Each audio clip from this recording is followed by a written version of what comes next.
Hey, friends, and welcome back to Authentically ADHD with me, your host, Carmen. So, first, I just wanted to say that I am so grateful that you chose here. You chose my podcast to listen to wherever you're listening to it, whether you're watching on YouTube, whether you're listening on a podcast app. I appreciate your time. I know that there are so many other podcasts that you can listen to. I know that there are a lot of different topics that a lot of different people go over. So I just wanted to tell you that I really, really appreciate your time when you spend it here. Truly. So let's get on with the topic, shall we? Do you get the Sunday scaries? Like super bad because you dread work each day? Like Monday's the worst, but you dread every single day of work and you go to bed every night just exhausted. On Saturdays, do you feel mentally and physically drained? How about, like, do you get things done on time? Do you feel like you're good at your job? How about valued?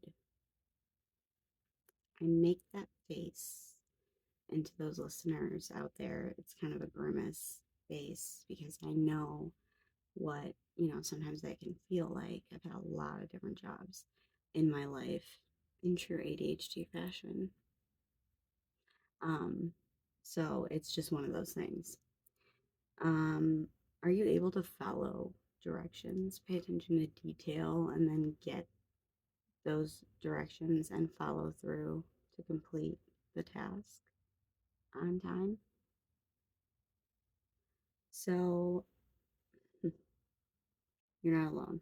If you have ADHD and you struggle at your job, or you don't have a job, or it's hard for you to keep a job, you are not alone. You're not alone.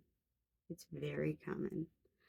Um, so that's our topic today is a deep dive on ADHD in the workplace. Why it's hard, what we can do about it, strategies that you can put in place that work for you, that don't make it more work for you, but that work for you. Are you ready? Let's get started. So, why is working hard for ADHDers? Why is it harder for us? There are a million different reasons, a bunch of different factors that play into why it's difficult for us to thrive at work. And they have to do with the symptoms that we struggle with, each one of us on our own spectrum, on our own journey. And they have to do with what our work environment is made up of. They have to do with our coworkers, our own boundaries, our own ability to regulate ourselves, and like the flexibility or inflexibility of our job or working hours, and whether or not you're required to go to a workplace or you work from home. These are a bunch of different factors that play into it physically. Then there's also how you think and feel about yourself in the job that you have. Um, your ability to regulate your attention, mood, emotions, and generally just ourselves in and during work hours appropriately. That's very difficult. And then there's our time management skills, our skills in organization, planning, and following through on tasks, which we've never proven to be very good at. Then there's the shame everywhere, the not having a job, the not being good at your job or not feeling like you're good at your job, feeling stuck in a job, not feeling valued at a job, getting burnt out when you're in a certain job. Saying job is getting very weird. Um, See, ADHD is a deficit in most of the things that bosses or employers would consider like good work attributes or good work habits, such as the following: being organized, able to plan, able to retain and follow instructions. That's basically our working memory. Getting tasks done by a certain deadline. That is our self motivation and follow through. And task initiation is also involved in that. Being regulated emotionally throughout the workday. Emotional regulation is not easy for us. Being productive. No, I did not just do 2 hours of procrastivity tasks before recording this podcast. We have to build in procrastination time, which is the opposite of productive.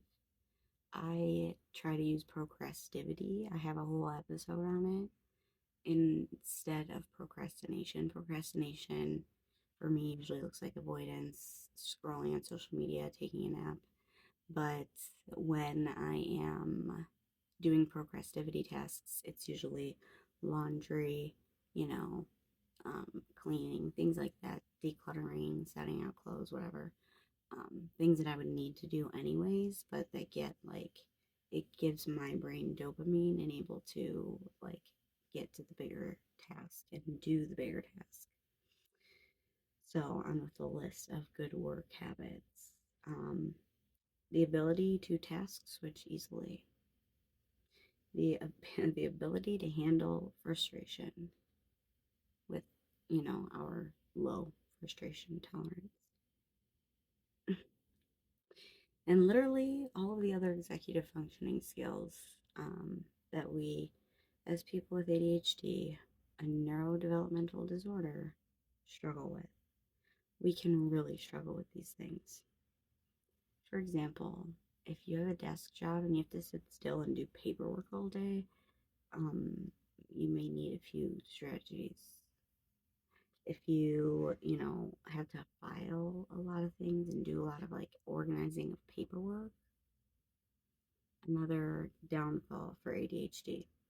Um, anything where we have to have attention to detail, or anything where we have to get into hyper focus, but then there's interruptions, not good working environments.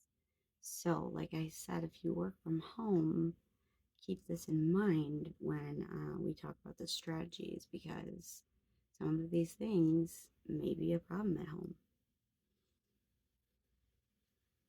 Do you get sensory overload at your job? I do. If you have any good suggestions for the sensory overload that I feel at my job every day, they're welcome. Because sensory overload and teaching is one thing that I haven't been able to figure out yet. Because you can't really wear headphones because then you can't hear the kids. Um, I mean, you can I take sensory breaks, but they're short. I just really find that doing the whole meditation after work really helps. But enough about me. Let's get back to you. If you have sensory overload at your job, maybe you work somewhere where you need to focus on a specific task and everything around you is like making you distracted or giving you sensory overload. So, what can we do? How can we make our workplace easier, better, more ADHD friendly so we can be our best selves at work? I'm going to challenge you here a little by inviting you to ask yourself some questions and answer them, like I do sometimes, a lot. Sorry, not sorry. This is how I am. This is what I do. I also don't talk very loud, and like I'm a soft spoken person unless I, on a rare occasion, am drinking or I'm just like super excited about something. And I also don't want to blow out your ears. So I try not to yell. Um, and I try not to, really put my mouth on the microphone because I've listened to a lot of podcasts and that just bothers me personally. Personal preference. If this is not your podcast, that's totally fine. I am not offended in one little bit at all. And I take feedback very well.